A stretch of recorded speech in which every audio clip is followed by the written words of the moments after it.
What's up, guys? It's Monday, April 22nd, 2024. We're at the Bitcoin block height of 840,426. TikTok next block. I heard the IMF says that Bitcoin is a good store value or a good way to save during high inflationary times. Epoch 5, guys. A lot of things are going to happen in this epoch that has never happened before. Every epoch, the adoption rate goes more and more up.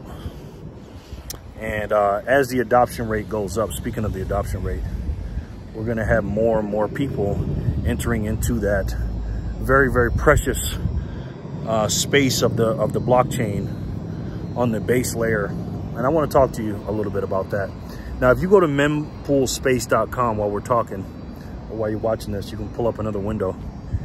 As you can see what block we're at. And then at the bottom, if you look, there is a thing where you can see how many Satoshis it takes per V-byte to get your transaction through the blockchain, right? And that's gonna be a big deal here in the next few years, epochs and decades. The block space is very, very relatively important, but small depending on who you ask. The big blockers will say it's small. I got people from Bitcoin Cash and BSV sending me emails and stuff saying that for those of you that don't know, you know, there was a block size war, a block war back in not the early days of Bitcoin, around 2016, 2017. And what they were arguing was we need bigger blocks so that we can transact on the base layer to make it money. Because Satoshi Nakamoto, this is the argument of the BSVers and the Bcash people, that it was supposed to be a peer-to-peer electronic cash system. So we're supposed to do everything on the base layer. And I watched a video yesterday. Natalie Brunell, she is just absolutely great, man. Great woman. She did a panel of, I think, five high-level Bitcoin miners that own a big percentage of the Bitcoin miners around the world. And they had a discussion. I'll leave the link to that video in the description box. Really good video. And they were talking about a lot of things. I don't want to spoil it, but basically, and this is the part I talk about studying Bitcoin and stuff. Listen to the high level people, man. Get your flashcards out, get your notepad out and your pen. And when you want to learn something, start from the top. Start from the very, very best people, you know, and then work your way down. And if you keep hearing the same things from everyone, that means it's probably true. Well, anyways, the block size or the block space is very, very finite, right? And me, if I was involved with Bitcoin back then, I wasn't. I didn't get in until 4 or 5 years later. I would have been on the side that won, and that's the small block size. And Matthew Cratter actually made a video about it too. I think he said it's 4 megabytes. So check his video out from today. Maybe I'll leave a link from that too, for that video as well. Because block space is a big deal right now. They're talking about it because ever since before the halving, right before the halving and the halving, there's been a lot of transaction fees being made by the miners because people, and you know, a lot of the you know, the ordinals and the ship coiners, if you will, and some people call it spam, some people will call it the free market, whatever, are using a lot of that precious space. And I believe we're going to be headed towards another war, just like we did in 2016-17 with the block size wars. I don't think we're gonna argue whether or not we should go to bigger blocks, but I think this argument is gonna be whether or not to label things as spam and not let it go through.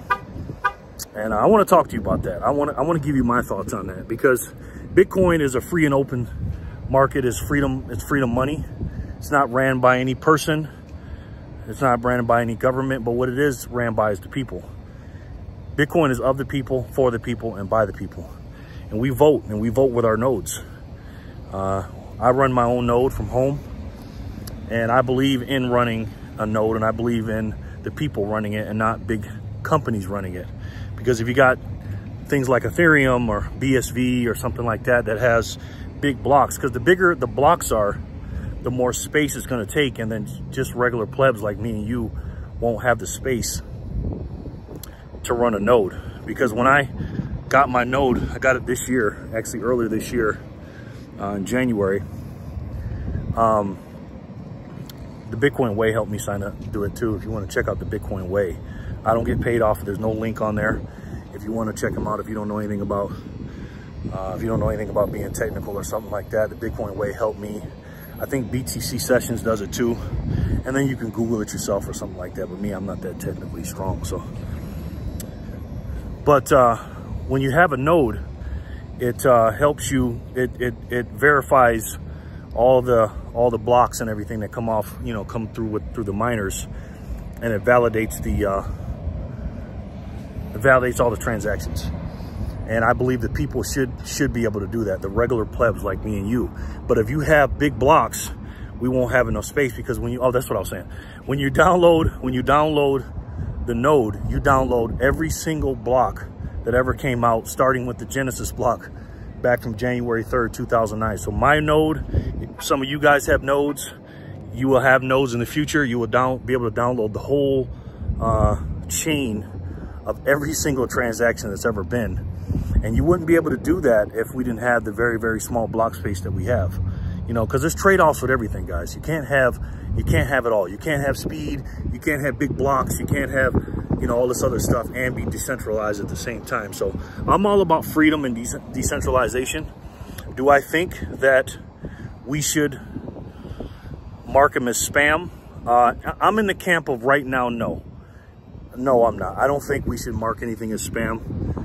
Again, I don't like it. I don't like all this garbage, these JPEGs and these ordinals and NFTs and all this crap on the blockchain, because I am a firm believer in Bitcoin is supposed to be used for money, and that's it. And when you're clogging up the that precious space on the base layer, you're taking away from people that are operating on the base layer. But when you watch that video I told you about earlier, they'll talk about that. They think that big, I don't want to ruin it for you, but big transactions will be done on the base layer, and then in the future, layer 2 and layer 3, because layer 2, layer 3 is on top of layer 1, which is the base layer of Bitcoin. The Bitcoin blockchain will be on top to make, daily transactions like $1,000 or under, like you want to buy a cup of coffee or stuff like that.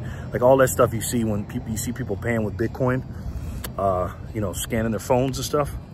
That is all on the, that's all using Lightning. That's a layer 2. But again, guys, Bitcoin's a baby, and we are in the early stages of it. And for me right now, I'm just, I'm on the second part of the money situation. I'm still in the store value. So right now, for me personally, I do care about other people as far as, them making transactions and stuff. I do want them to be able to do it, but I think in the long term, it's better not to vote on having it as spam as of now. I may change my mind. If it gets crazy and bad, then I may change my mind. But again, they are paying these spammers, if you want to call them, because it is spam, according to Matthew Prater and others on Twitter, because everybody's battling about this right now. This happened last year too. Everybody's arguing about it. They have to pay for that. They're paying a lot of money. Again, like I said in the other video, block 840,000 was the biggest transaction fees ever. It was $2.something million or something like that, just in transaction fees alone. And so I like it. I don't like it for the people that are just the plebs like us that need to transact on the base layer short term. But I love the fact that the miners are getting paid, and those people, and some of those miners that may had to unplug or just shut their business down because of the subsidies of the blocks getting cut from 600 million or 6.25 Bitcoin. I feel like doing the math, down to 3.125 Bitcoin. I'm glad they made a lot of money so they can quote unquote store their, like a squirrel, they can store their nuts in for the winter.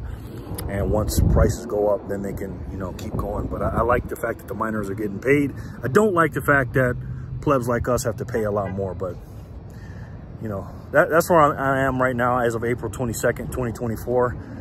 If I had a vote, which I do for a note, I can pick either one. If some of them decide to say, you know what, we're going to let them through, and then the originals, you know, the plebs or the Bitcoiners said, no, we're going to spam it. Oh boy, that would be tough. That would be tough to bet. That would be tough to vote on that. I'm not going to lie to you. I could say what I want to do now, but you know, if the majority of the people said they wanted to, you know, mark it as spam, and all the people that I follow and all that, the people that wanted the blocks to say small or something like that, ooh, that would be tough. I'm sitting here going back and forth on it now, just talking to you. So let me know what you guys think in the comment section below.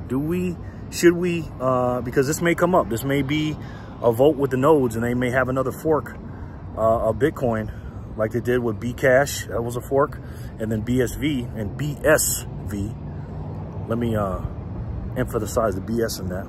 That's a fork off of BCH, and they're all failed forks and compared to Bitcoin when you compare it to Bitcoin. But what do you guys think? Do you think we should stay as it is now and just leave it open as a freedom technology, and with nobody telling you what to do, and have it a free and open market? Or should we mark it as spam, like a lot of Bitcoiners are saying we do with the email, and put it in a spam folder and just leave it out of it? Or should we just leave it open to an open market? Let me know, guys. All right, here's else what I want to know. What are you guys saving your money in? Your energy, your life, your hard-earned energy. What are you going to save it in? The sun is beating down on me right now. I love Nevada. I love being here, and it reminds me of the biggest energy source we have, and that's the sun. And I look at that, and every time I look at it, I think about that little thing I put at the end of my video. That's why I use it. I use the Bitcoin logo inside the sun rising up, because there's nothing better in our solar system than our sun as far as energy, and that's why I put it together. And our life is finite, and since it is, and since the sun is the best source of energy, and I always put that little thing at the end, I think you guys already know the way I'm going about saving the money, or saving my energy, and I think you should too. And it's the best way to save, and for me, the only way to save, and that's Bitcoin. I love each and every one of you, and I'll talk to you soon. Peace and love, guys.